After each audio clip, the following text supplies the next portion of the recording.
Back, we've got another little video for you now, and this is one that at first glance looks pretty easy, but we have to kind of reverse our thinking here. And I wanted you to have a video, because if you can understand this, you've heard the saying, we want to understand something, frontwards, backwards, and sideways. Well, I don't know about sideways, but in this particular question, we are going to have to almost think a little bit backwards at times. You're used to being able to do something in a straightforward manner, but that doesn't prove that you really know how to do it. That just proves that you know how to memorize a formula.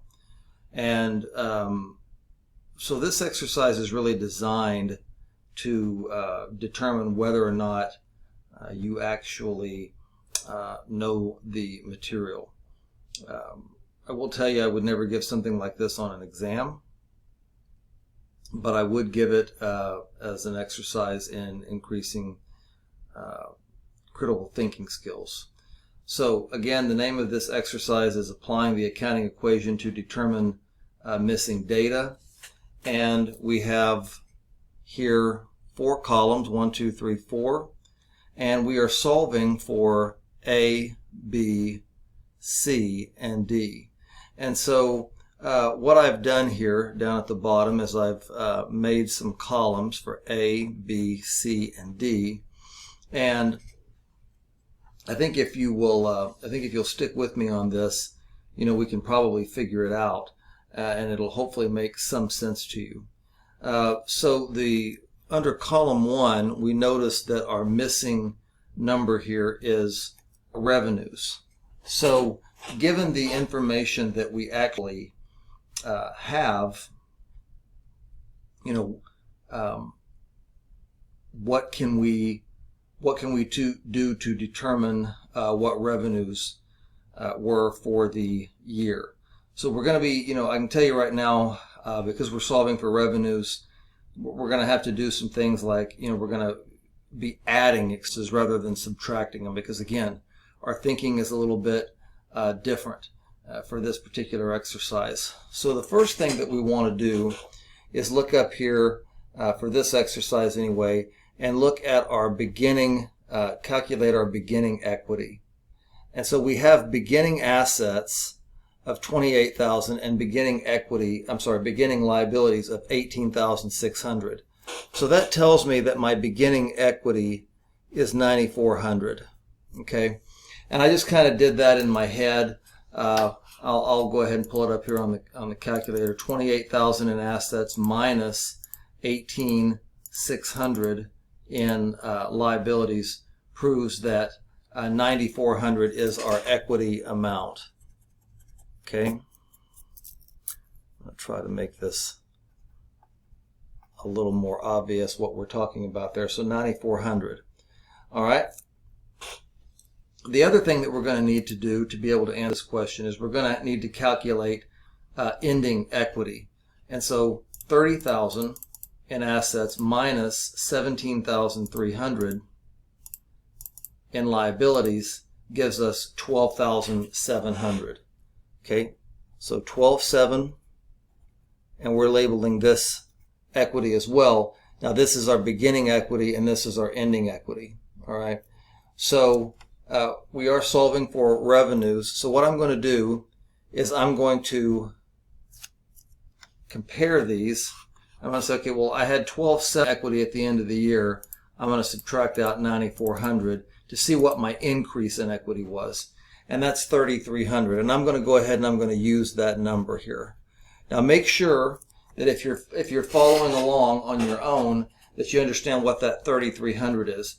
I don't want to, get into the other columns. So this 3,300 again is our increase in equity from beginning to ending. Okay. All right.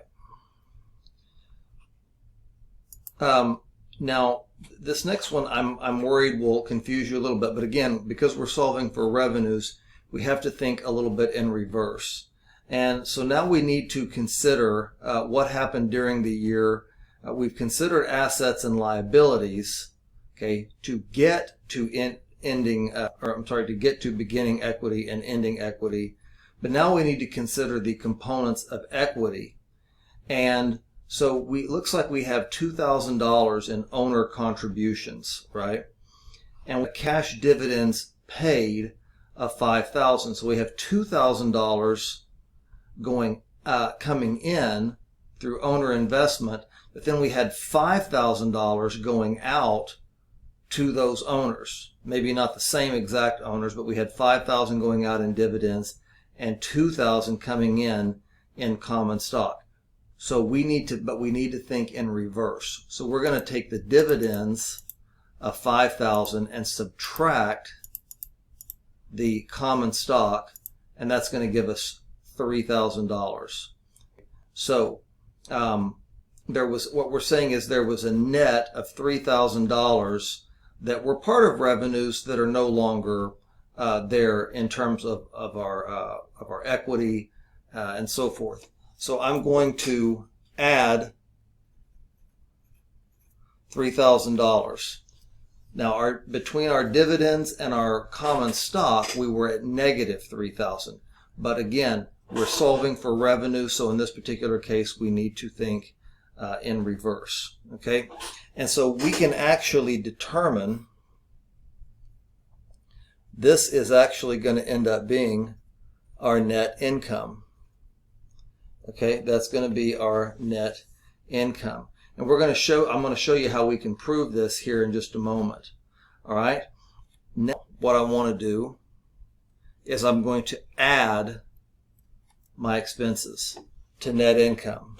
See, I told you we had to think backwards, right? And we're going to come up with $14,800.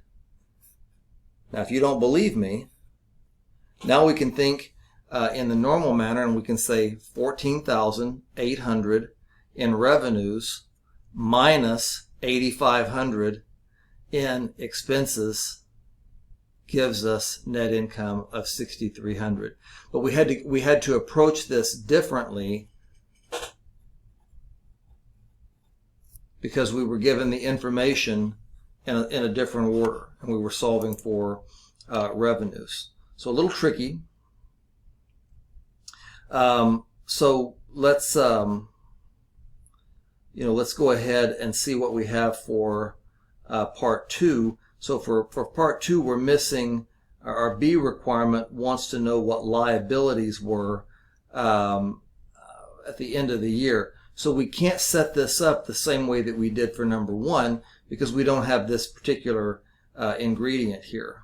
Okay. Now what we do have is we have beginning assets and beginning liabilities. So what we can say to a certainty, right, is that we had $7,000 in beginning equity.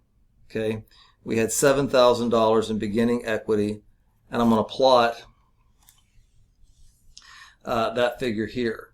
Now this might confuse you because we're solving for liabilities. Over here we were solving for revenues.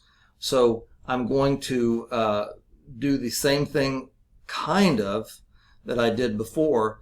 Notice in this scenario we had owner contributions, additional owner contributions of $4,500, and we had dividends paid out of $1,500. But over here we subtracted common stock from dividends. Over here we're going to subtract dividends from common stock because we're trying to back into liabilities. We're trying to back into a negative on the accounting equation versus revenues, right, which ultimately are going to increase assets and increase retained earnings. So what we're going to do here is we're going to, let's just make a little connecting arrow here between these two. And we're going to subtract $4,500 in common stock minus the dividends paid is $3,000.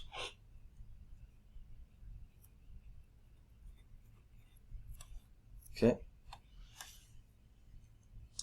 All right, and we can actually calculate net income because we have the two ingredients. We didn't have this over here, but we can do this. We can say, okay, what's 28 minus 21? 28,000 minus 21,000 is 7,000. And again, I'm going to kind of squeeze in NI there for net income. All right, and so, we do that, and if we add these three figures, okay, we add beginning equity, we add the change between common stock and dividends paid out at net, and then we add net income, we come up with 17,000. And I don't really have room to squeeze it in here, but this $17,000 here, right, is our ending equity. Well, if we think about it, we can, one second here. If we think about it, if our ending equity is 17,000 and we have ending assets, right, we can say, okay, what is 26,000 minus 17,000? Assets minus equity, okay, and we can figure out that our ending liabilities are 9,000, and we can plot this right up here. Okay, and that's going to be our answer for the liabilities that they're asking us for. All right, I think what we're going to do is we're going to close this video out, and then we're going to do C and D in a separate video.